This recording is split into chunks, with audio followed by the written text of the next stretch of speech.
Welcome to the newest episode of Beyond the Fame with Jason Fraley. I'm your host, Jason Fraley, picking the brains of the top filmmakers, musicians, and artists of our time. The new Scream movie is generating buzz at the box office this weekend. I spoke with the original Scream queen, Drew Barrymore, during her 2015 memoir, Wildflower, including memories of shooting Wes Craven's 1996 horror masterpiece, as well as her child role in E.T., the Extraterrestrial, which celebrates its 40th anniversary this year. Drew Barrymore, thanks so much for taking the time to join us here on WTOP. We know you're a busy woman, so we really appreciate it. Well, thank you. I feel the same way. I appreciate it.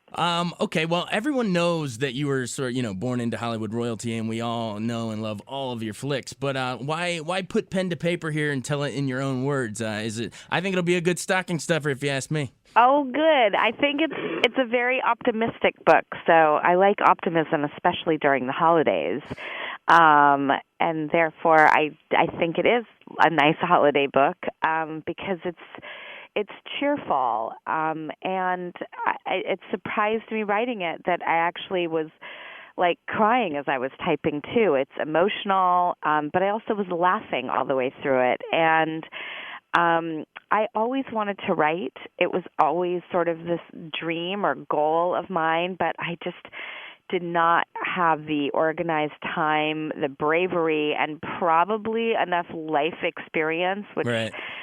I to feel like I had something to say or even perspective on my life, Right. like humorous objectivity. And it's very personal. It's my heart on a page, and yet it doesn't cross any boundaries and become anything that I wouldn't want my children to read. It actually turned out to be a total love letter to them. Absolutely. Well, what you mentioned that certain parts made you tear up, and which parts made you get a little misty-eyed? Yeah, writing about my dog, Flossie, and like the 17 almost years we had together was incredibly emotional. And one of the stories I sort of had in the lighter category, I didn't realize, writing about my dad and writing about my mother's father and sitting in a Hawaiian hotel room with him and,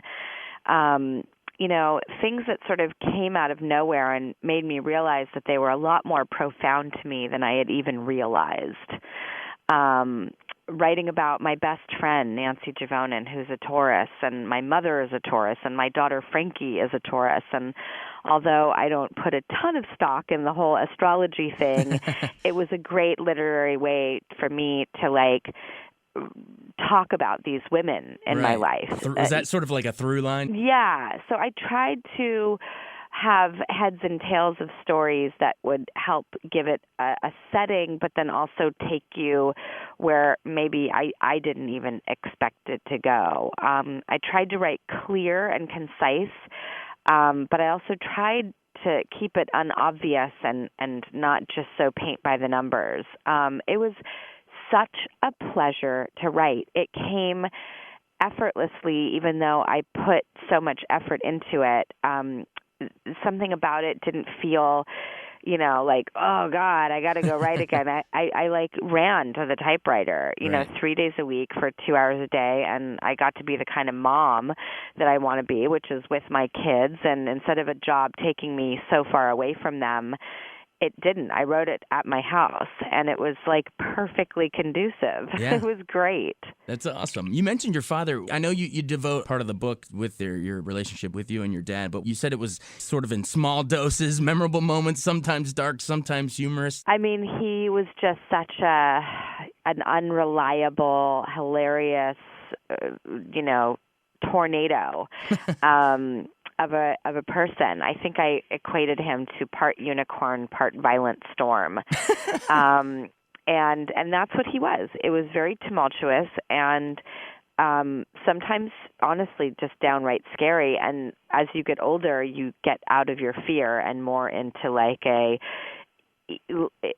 equal footing with this person. And then by the end, he was unfortunately dying of cancer. It was all of a sudden I was the bigger, stronger person. And it's funny how our whole relationship went full circle. And I found him really fascinating, and I didn't hold him accountable for not being an accountable person.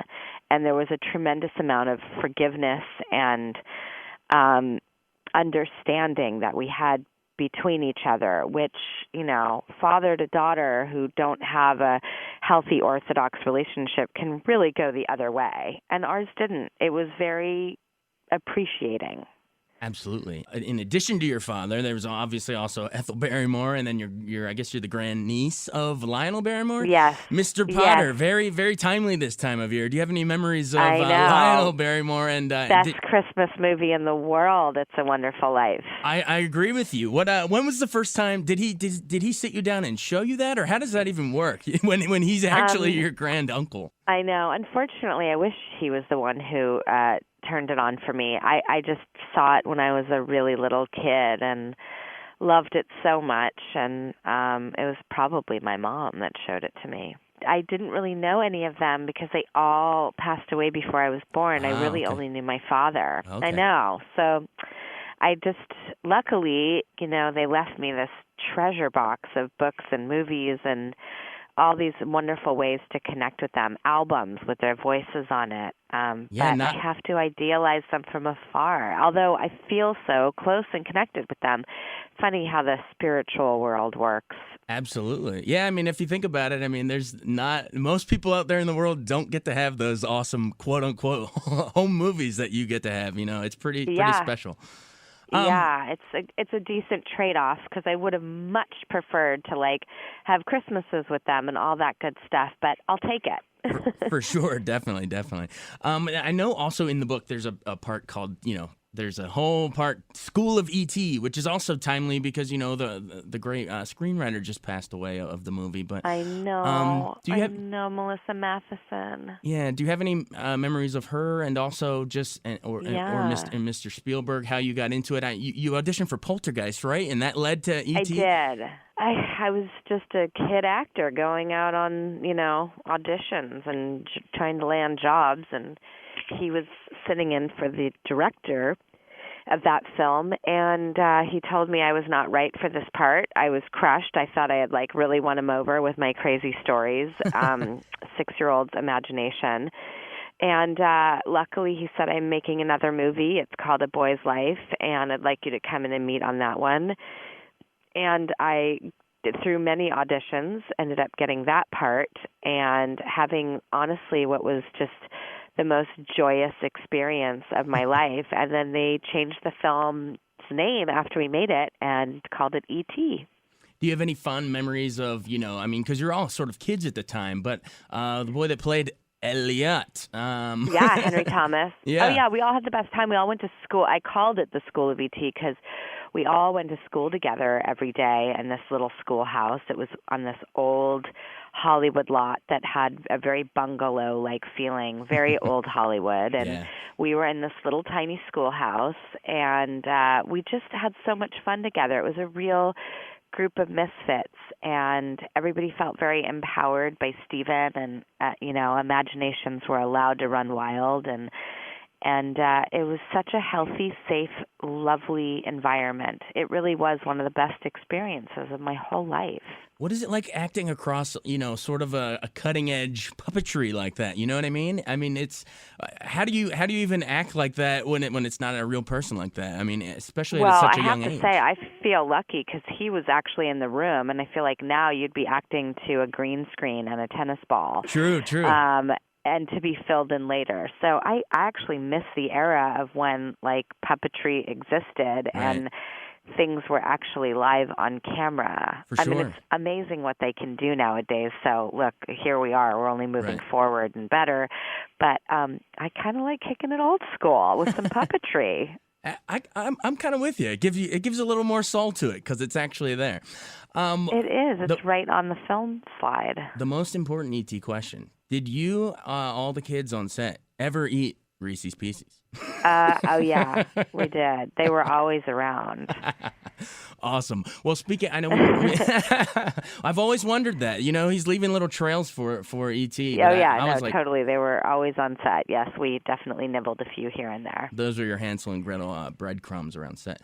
Well, we talked about, the passing of, E.T. screenwriter, but we also had another timely recent passing of, the great Wes Craven, and you worked with him in Scream. What are some of the memories of that opening scene? What a wonderful man. Yes, I have very strong memories of working with him because, Nightmare on Elm Street, it had been at least 10 years since he did that, and he's such a master.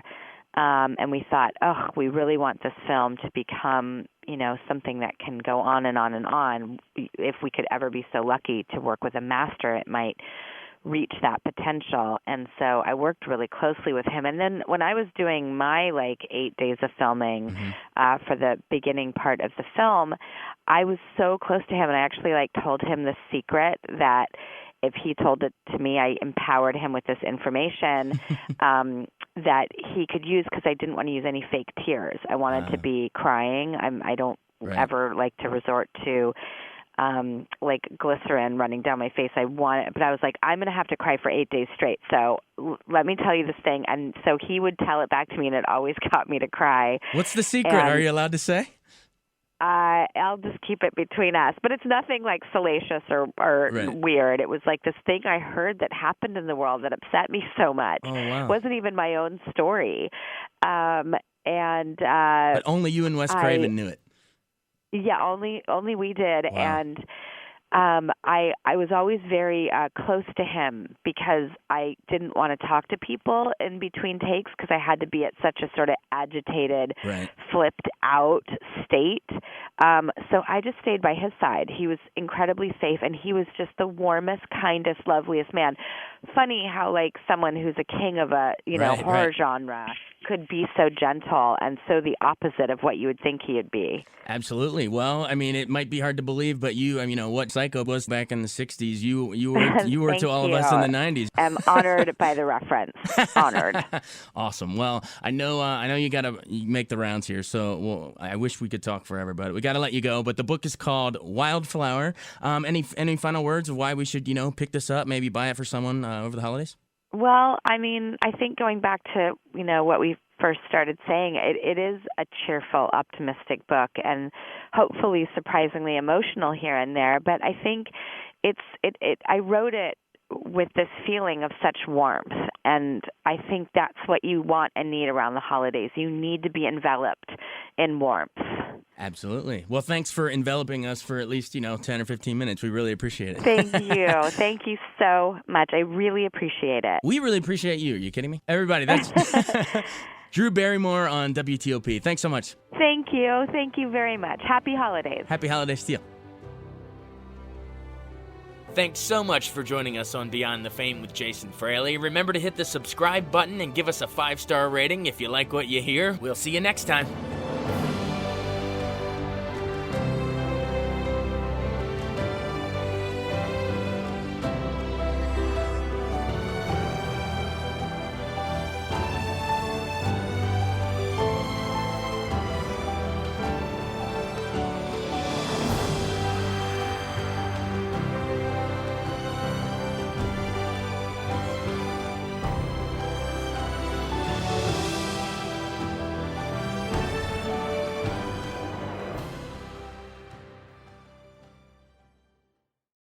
I wanted to take a second to tell you about an app I really enjoy. Living in the DC area is great, and Podcast DC gathers all of the local shows that I like all in one local app. Health, sports, local news, politics, and so much more. Podcast DC is the new local app with hundreds of DC area podcasts to choose from. I can earn exciting rewards just for listening and share the podcasts I love instantly. Available in the App Store or in Google Play, listen local with Podcast DC.